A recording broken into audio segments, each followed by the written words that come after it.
Hello, you're watching BJG Reptiles. This is Anubis, my normal royal python, and I'm Brandon, and today I'm going to be talking about if keeping reptiles and other exotic animals is bad.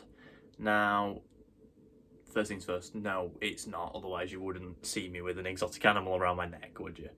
I also have, for those of you that don't know, I have multiple snakes. There's a corn snake, some royals, hognose, I've got some spiders, which are actually below the camera right now. I've got some more royals over here. I've got a hamster. I'm not sure if that counts as an exotic pet, but I've got a hamster. I've got a king snake, some leopard geckos, some water snakes, and a baby corn snake as well, and a scorpion as well, which is below the camera. Now, all of these animals I've listed here, there is one that I would argue maybe shouldn't have been bred to be kept in captivity, and that would be this snake up here. Helix, for those of you that don't know, is a spider ball python. He's got a neurological issue. He has a really bad head wobble and he misses his food when he's striking. His coordination's really bad. When he's moving in a straight line, he does this thing called spiraling, which basically means that, as you can see, Anubis is moving straight here. His Helix's head will just turn and turn and turn until he eventually just falls over, and then he'll reset himself and it'll just happen over and over again. Currently, he's actually suffering with a mite problem, which is a video for another day. I've got some treatment on the way and I'm going to do a video showing everyone how to treat that.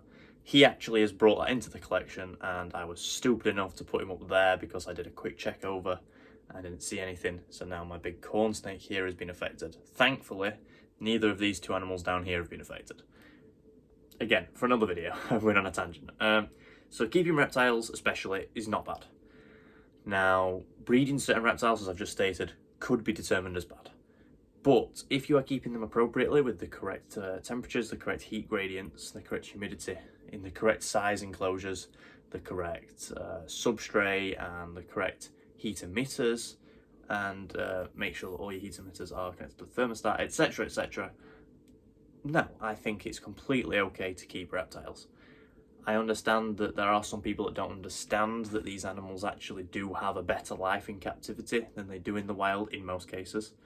But if you do even just a quick bit of research, there's plenty of books written about it, there's plenty of websites, charities talk about it. If you just do a quick Google search, you'll find so many sites talking about different reptiles and different exotic animals, and the majority of them they thrive better in captivity because they don't have any natural predators. They don't have any illnesses that you have to look out for, other than a couple of exceptions. Obviously, Henry back there has cancer. Sorry, my hamster's just going off on one. But for instance, if Henry back there was in the wild, he would have died by now because he'd have shown signs of weakness with the lumps. Something would have eaten him, he'd have been gone, because he's just not as efficient of what he's doing as the others. Sometimes he can be quite lethargic when he's eating. A lot of his energy is going into beating cancer. I don't think he ever will, unfortunately. He is terminally ill, but I am giving him the best end of life care that I can. In the wild, he would not get that.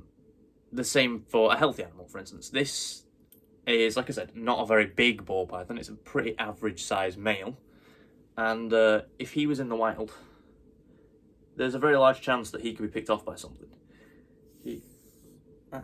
Don't hiss at me. God. There's a very large chance that he could actually be eaten by something. He could be hurt by something. It's not very nice, but in captivity obviously doesn't have any of those threats, and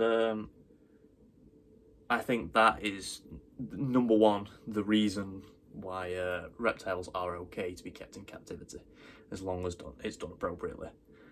Now, unfortunately for the hobby, there are a lot of people that don't know how to look after these animals, and that results in a bad name and a bad reputation, which really shouldn't be given, because people like me, and I imagine some of the people watching right now, if not all of you, look after your animals. But there are some people that don't, and unfortunately bad media gets more attention than good media. So if you are watching this video from an outside point of view and you don't own reptiles, don't be put off because of the news you hear. Go and do more thorough research, and you will find that there are more good keepers than there are bad keepers. Right, on to point 3 now. In captivity, these animals still can be given the chance to act wild. So, for instance, like I said earlier, Anubis isn't a tame animal. He is still wild. I mean, he just hissed at me because I rose him up too high and he didn't want to be up there. Now, obviously, it was just a bluff. He hasn't, struck at me. But I think that is a very good reason that reptiles can be kept in captivity, because you can still give them the chance to show that they are wild animals.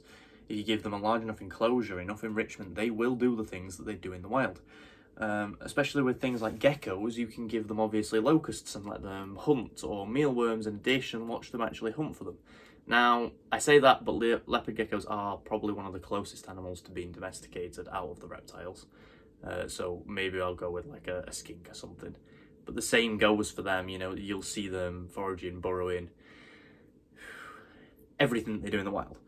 Now, again, I understand why people would be like, well, why don't you just watch them in the wild? But the problem is like, why would you have a dog, for instance? Like, you like the dog, you like observing what the dog does, you like caring for the animals. It's only the same with snakes and lizards and spiders and whatever else you want.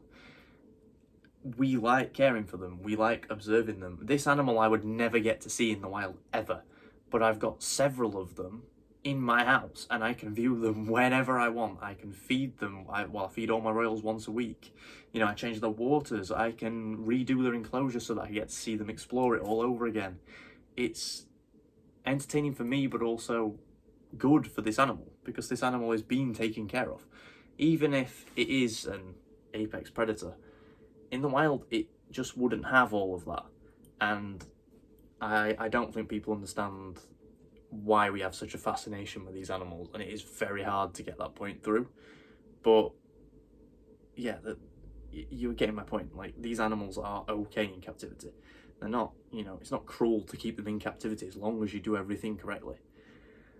Now, another point is a lot of animals that are exotic animals, like my tarantula, for instance, it's been proven, or it is at least being researched, that they don't actually have a sense they don't experience emotions. Now, there has been some research to suggest that these animals could, but there's not been any research to prove that they do. There's just research being done on certain animals right now. I'm sure if you search it, you can find some. As of right now, reptiles do not have personalities. So, they can't show emotion, anything like that. But, for instance, this animal is not scared of me. It knows who I am. It knows I'm not going to hurt it. And I think that is amazing. But with other animals such as spiders, tarantulas, scorpions, they definitely do not know who I am. For instance, this tarantula here, I've got a curly hair tarantula, a Nicaraguan curly hair tarantula in front of me, or a T. albo, and it's pretty much blind. Like, spiders don't have very good eyesight. I want my hand right near and move, and it just stays still. It's only when I touch it that it'll move. Obviously, I don't do that, but when I put a locust in, for instance, it'll lunge at it. It doesn't know who I am. But also, it probably doesn't know it's in captivity. It probably has lived longer than it would have done in the wild, because they're not particularly good predators, spiders, and they're also very small animals. Tarantulas, sorry, I said spiders. So, for the smaller inverts and things like that, I think there's not even an argument to say that you shouldn't have them in captivity. What are they? They're fine. I don't get it. They are completely okay to have in captivity.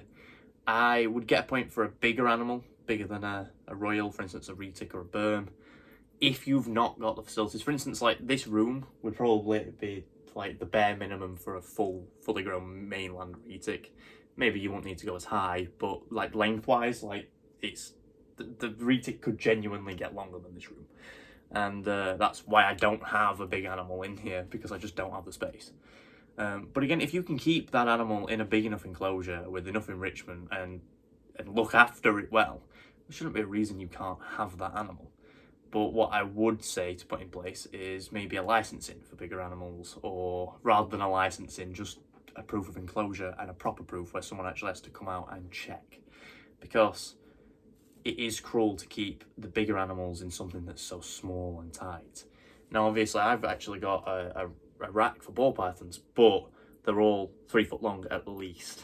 Now, I'm also looking to upgrade that and have an actual full-on rack system rather than using rubs. And hopefully that will have my females in it minimum, and it should be over 3 foot long, which is way better. But yeah, back to the original point. I think that reptiles and other exotic animals should be kept in captivity as long as they are looked after. Now, obviously, there are certain exceptions. For instance, I wouldn't want to look after a venomous reptile as a pet. However, if the venomous reptiles are being used to show how dangerous they can be, show that actually they're not horrible animals, you know, educational, or if they're used for the venom yield and milking them, completely fine. So again, they can be kept in captivity, but with more precautions put in place, and only certain people can have them. There are very few animals that really shouldn't be kept in captivity. The only animals that shouldn't be kept in captivity are animals that are proven not to thrive in captivity and they do die. For instance, you can't keep a great white shark in captivity. The only people that have tried have failed miserably, but they have been successful at so many other sharks. So that shows that great whites, in my opinion, shouldn't be kept in captivity. But for every day-to-day pet, such as corn snakes, ball pythons, leopard geckos, anything like that, yes, they should be kept in captivity. They're completely fine to be kept as pets. And that's it. Sorry, my spider's just walking around. That's pretty much it. I think I mentioned 4 or 5 points here. If you've got any more input, please feel free to comment below. I will reply to everyone's comments. And I hope you've enjoyed the video. If you have got this far, don't forget to leave a like and a subscribe. And I shall see you in the next one. Goodbye.